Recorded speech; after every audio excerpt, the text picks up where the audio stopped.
So hello and welcome back to Goomanese Coins and Banknotes, and today we are reviewing the coins that were issued for New Zealand under George V. So here's his Percy Metcalfe effigy. Percy Metcalfe done quite a few effigies for different countries, Bulgaria, Egypt, stuff like that. So he wasn't just one of the UK lackeys. And this one has nothing that he personally earned, so he didn't actually personally earn the crown, he just inherited it. And also he has lots of medals which you probably never saw any military service to actually get those, like a Victoria Cross. Anyway, so that's Pretty Little Princess we're talking about there. And my view on monarchies is pretty negative. They're just, what are they calling Cantonese? Gongjubang? They have princess sickness. Anyway, we're not talking about that. So I'm pretty negative on that part. Okay, so we have a full range of different coins, and there was no base metal coinage, so this is all silver. And it was only in 1940 that they issued bronze coins of half and 1 penny, but they only issued those under George VI. Okay, now, so these Gongjubangs, not that I hate these people, I love them, probably nice, but it's just the institution. So, the New Zealand coins, they come in threepence, sixpence, shillings, 1 florin, which is 2 shillings, and half a crown, which is 1 florin, 6pence, or 2 shillings and 6pence. So, a half crown was equivalent to that. Okay, and there are, for the most part, 4 dates: 1933, first year, 1934, 1935, and 1936. And we'll go through each of these coin denominations. So, but up first, these are all 50% silver. So, they're not 92.5% silver, in which Australian coins were until 1946. So these ones, would they have circulated in Australia? Probably they would have, because of reduced silver content. People would have actually hoarded Australian coins if they got them. Like if an Australian went to New Zealand, they had a high percentage of silver coins, probably would have kept those and spent New Zealand coins. Out of banknotes, probably could exchange them 1-to-1. Or gold was pretty much a sovereign, so there's no saving there. And this happened quite a long time. When people used, because of the high value of silver in China, they used to take silver from the Americas, give it to China, get goods, go to Europe, sell it for even more silver, less silver. Anyway. Yeah, so they would sell it in Europe for 10 silver pieces, take it back to China, buy it for 8 silver, so they would have made money. Anyway, I got myself a bit confused. So the size of these ones, so the threepence is 1.41 grams, the sixpence is 2.83 grams, so nearly double. The 1 shilling is 5.65 grams. The 2 shillings 11.31 grams. And the half crown is 14.14 grams. So there should be a ratio between the weight and the denomination. So, and the diameter, the threepence is 16.3. Sixpence is 19.3. The shilling is 23.62. The florin is 28.58. The largest coin we have is the half crown, which is 32. Now they did have a crown coin, but it wasn't issued for circulation. It's only for commemoratives. Okay, so let's have a look at the actual mintages for each of these coins. Okay, so the threepence coins, the silver content on the first of the first 2026. So this will have changed by the time you see this video. Is $2.42 Australian, and it is the smallest coin. It has a patu, which is a war club, so I wouldn't actually like to be hit with one of these. It would have hurt, probably cracked your skull. So we have 4 dates, of which I've only got 3 here. We'll have a look at why one's missing now. Okay, the 1933 is a mintage of 6 million, and the 1934 is 6 million. 1935 is only 40,000, that's why it's missing. 1936, 2,760,000, so that's pretty common. Now you're starting at base metal, so you're probably paying double base metal for these coins.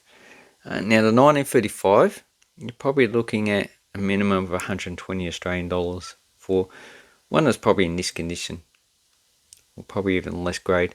But realistically, you're not going to pay less than $200 for anything I've seen online. So that's just a catalogue price, and that's the key date is the 1935. Okay, the sixpence has an extinct bird on it, the Hoya, and that's been extinct since 1924. So I understand why they've actually put it on there. And it's native to the North Island. And if you've seen it, Google Earth, you notice that most of the North Island has been cleared. So a lot of the habitat is gone. And it was on the east of the North Island. So that's where most of the range. You can find information on Wikipedia. Okay, so on the 1st of January 2026, the silver value of this one's $4.86, so nearly $5. Now the mintage of this coin, as you can see, I've got the older dates here. So 1933 is 3 million, 1934 3.6 million, 1935, so this is a key date with 560,000, 1936 is 1,480,000. Now most of these coins you're going to get in this condition, which is pretty good, and it's probably EF, so you're probably paying about double the bullion value of this one. 1935, because it's in lower grade, but you're still probably paying about double bullion value. Any other date in this condition, probably close to bullion or whatever, fees or whatever they like to pay on it. As far as I know, the actual coin shops are paying probably less than bullion because they're trying to offload. This one's almost uncirculated, so I would say this coin probably about 40 to 50 bucks. So that has a price value that's numismatic, and it is higher than the actual bullion value. Now as for the other coins, 1933, yeah, this is probably it's over VF, probably almost EF as well. So it's a high value over bullion. And this one is probably close to EF, probably slightly lower grade than that one. So this is just my values, but look online and see what these sell for, because it's only the junk silver you're going to get for bullion value pretty much. Now, as for the 1 shilling, I've only got 2 out of 3 dates, and on the 1st of January 2026, the bullion value is $9.70.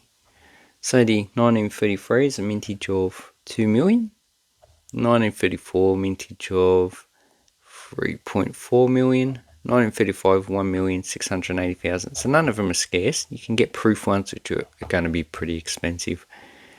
And basically, it's only the really low grade coins that are going to be close to bullion.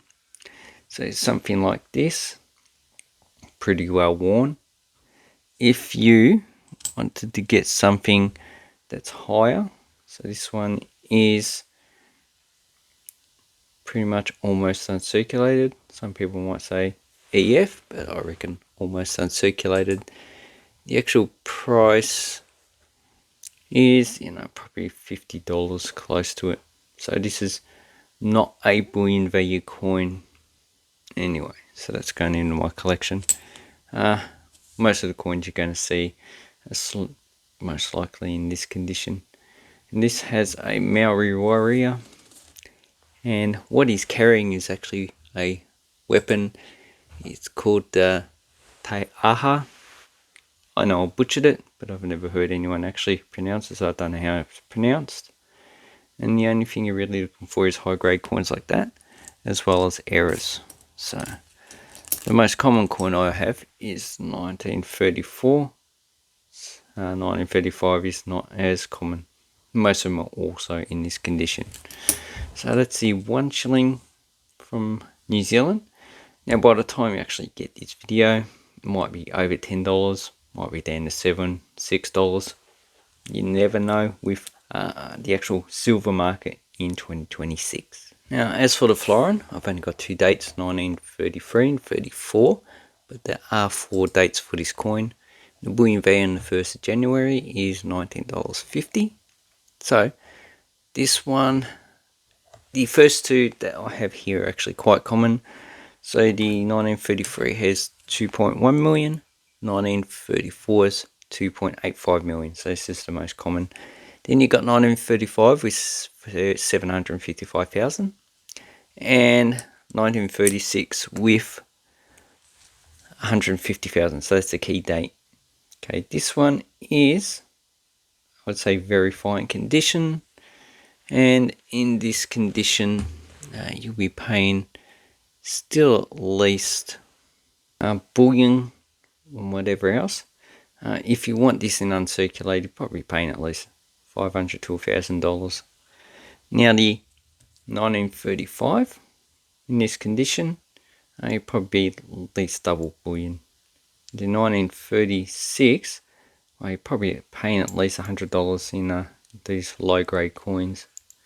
These are actually quite nice. So what I'm looking for is a higher grade coin. So this one's seen a lot of circulation, but something better than this. So just shop around, and if you're silver stacking in New Zealand, these are the type of stuff you're probably looking for, or even just stuff like this that you get close to bullion. So if you wanted a higher grade coin, you're going to have to pay a lot more than whatever the bullion value is. Okay, now the last denomination we have is the, okay, do I have a 1933? Is the half crown. So that's all of my coins are actually 1934. I don't have any 1933, which makes me a bit sad. These are slightly bigger than the actual florin, and the current bullion value on the 1st of January is about $25 per coin. So I've seen on the internet the cheapest you can get is $25, but they probably have not adjusted the silver value. That was probably when the bullion value, that was probably $15. Okay, so there are 3 dates for this. We've got 1933 with 2 million, 1934 with 2.72 million, 1936 with 612,000. But the 1936 you're really not going to get for anything close to bullion.